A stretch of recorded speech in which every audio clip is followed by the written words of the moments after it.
कभी सोचा है कि कोई कहानी सिर्फ कुछ शब्द हमें इतना डरा कैसे सकते हैं? उस डर की असली जड़ क्या होती है? आज हम मिलकर हिंदी की एक क्लासिक हॉरर कहानी छलावा की एक-एक परत को खोलेंगे, समझेंगे कि उसके अंदर का वो कौन सा डर है जो आज भी लोगों के जहन में जिंदा है।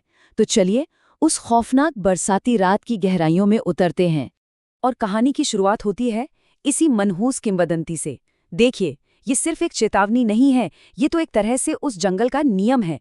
कहानी शुरू होने से पहले ही हमारे दिमाग में डर का एक बीज बो दिया गया है, एक ऐसे खतरे का जो दिखता नहीं, जिसके बारे में कोई कुछ नहीं जानता। हर डरावनी कहानी के लिए ना एक खास जगह और एक खास वक्त होता है। और इस कहानी की बुनियाद रखी गई है एक शापित जंगल और एक तूफानी बरसाती रात में। समझ लीजिए, स्टेज तैयार हो चुका है उस खौफ के लिए जो अब आने वाला है। तो माहौल देखिए, बिल्कुल तैयार है। कुछ आम से गांव वाले हैं जो बस मेले की रौनक में कहीं खो जाना चाहते हैं, लेकिन उनके साथ सफर कर रहा है एक पुराना डर और एक बुजुर्ग रामू काका, जो इस डर को, इस खौफ को पहले भी महसूस कर चुके हैं।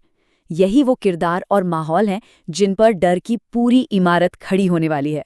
और रामू काका का डर वो सबसे दिलचस्प हिस्सा है। क्यों?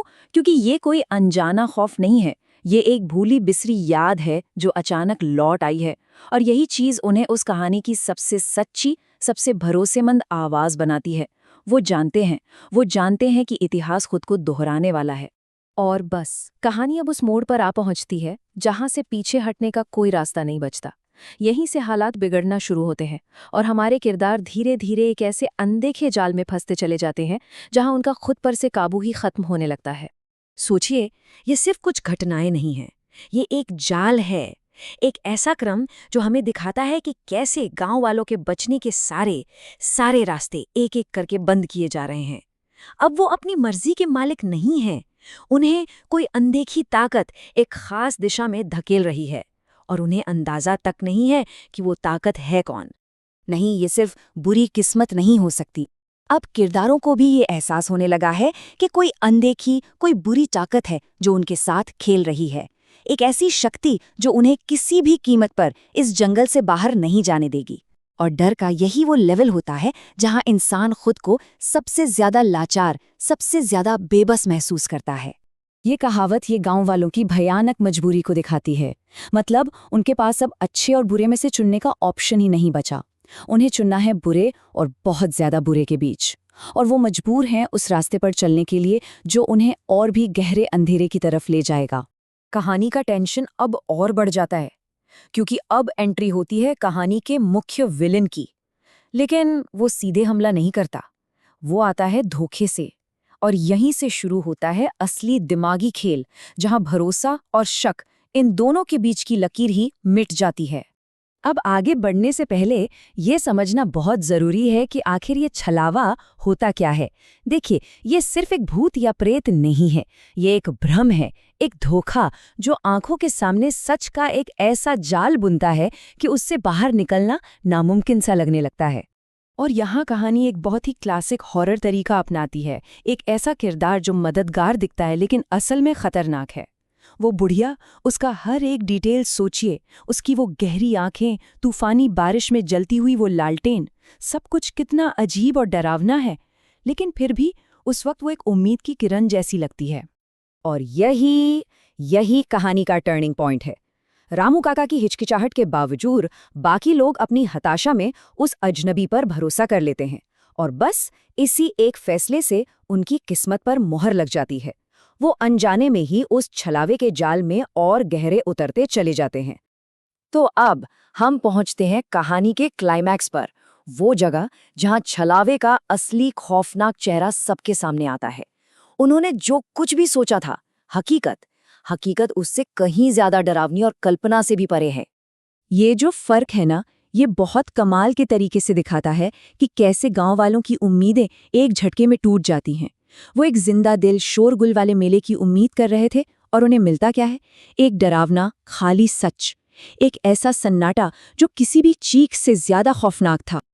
और ये पहला इशारा था कि यहाँ कुछ बहुत ही ज्यादा गड़बड़ है। उन खाली दुकानों में जो सामान रखा था, वो खौफनाक चीजें, वो इस बात का साफ संकेत थीं कि ये जगह इंसानों के लिए नहीं बल्कि इंसानों का शिकार करने के लिए बनाई गई है। ये वो पल है जब डर हकीकत में बदल जाता है। रामू काका को समझ आ जाता है कि वो किस जानलेवा भ्रम में आ फंसे हैं। और सबसे डरावनी बात पता है क्या है? कि खतरा अदृश्य है। वो महसूस कर सकते हैं कि कोई उन्हें देख रहा है, लेकिन वो किसी को भी देख नहीं पा रहे। और फिर उस भ्रम का पर्दा पूरी तरह से हट जाता है। वो खाली मेला अचानक लोगों से भर जाता है। लेकिन वो लोग इंसान नहीं हैं। एक दुकान से सामान बेचता एक कंकाल, दूसरी पर एक राक्षस जैसा जीव, और पूरी भीड़, वो भीड़ भटकती आत्माओं और पिशाचों की है। एक के बाद एक ये खुलासे डर को उसके चरम पर पहुंचा देते हैं। इस भयानक मंजर के बाद अब कहानी अपने आखिरी हिस्से की तरफ बढ़ती है। वो हिस्सा जहां इस बुरे सपने से बाहर निकलने की एक हताश कोशिश शुरू होती है। अब सवाल ये नहीं है कि वो फंसे कैसे, सवाल ये है कि क्या वो यहाँ से जिंदा बचकर निकल पाएंगे? यहीं उस जाल की असली अलौकिक ताकत दिखती है। ये सिर्फ कोई जगह नहीं है, ये एक ऐसा भ्रम है जहां से भागने का मतलब है घूम फिरकर उसी जगह वापस आ जाना। ये एक ऐसा चक्रव्यूह है जिससे बाहर निकलना लगभग नामुमकिन है। लेकिन कहते हैं ना, हर पुराने डर की कोई ना कोई कमजोरी होती है, और यहाँ लोक कथा का एक जरूरी नियम ही गांव वालों के बचने का इकलौता रास्ता बताता है। अब उनकी जिंदगी किसी चमत्कार पर नहीं बल्कि कुदरत के एक नियम पर टिकी हुई है। और ये कहानी के खौफ का सबसे ऊंचा पॉइंट है।